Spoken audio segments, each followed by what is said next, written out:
Assalamualaikum warahmatullahi wabarakatuh. Saya Nur Hamidah Rahmatullah dari semester 3C Fakultas Hukum Universitas Surya Kencana. Sini saya akan mereview jurnal yang berjudul Konsep Welfare State dalam Sistem Hukum Administrasi Negara oleh Adinda Margareta. Dalam negara hukum terdapat peraturan yang mengikat warga negaranya. Dalam memajukan kehidupan bernegara perlunya campur tangan negara dan warga negara.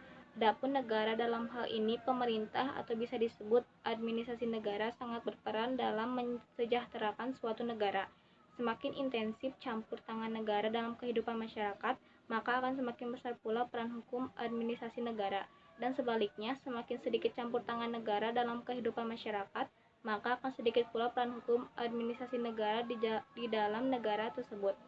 Hal ini sejalan dengan konsep negara welfare state. Administrasi negara diwajibkan untuk berperan secara aktif di seluruh segi kehidupan masyarakatnya.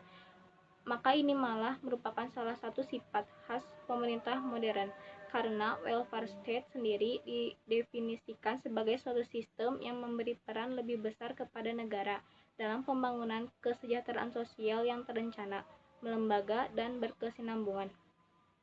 Welfare state meyakini bahwa negara memiliki kewajiban untuk menyediakan warga negaranya akan standar hidup yang layak, karena setiap negara memiliki standar yang berbeda-beda yang berhubungan langsung dengan batas kemampuan negara.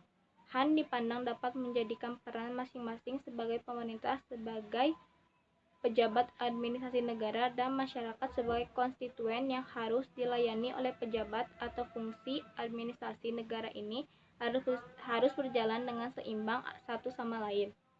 Hukum administrasi negara dalam menjalankan perannya diberikan batasan-batasan sebagai berikut. 1. Kaidah hukum yang mengatur bagaimana organ-organ kekuasaan negara menjalankan kekuasaannya.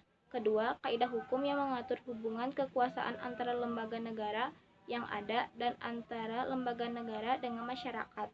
Ketiga, kaidah hukum yang sekaligus memberikan jaminan dan perlindungan baik bagi masyarakat maupun administrasi negara itu sendiri. Sekian dari saya. Wassalamualaikum warahmatullahi wabarakatuh.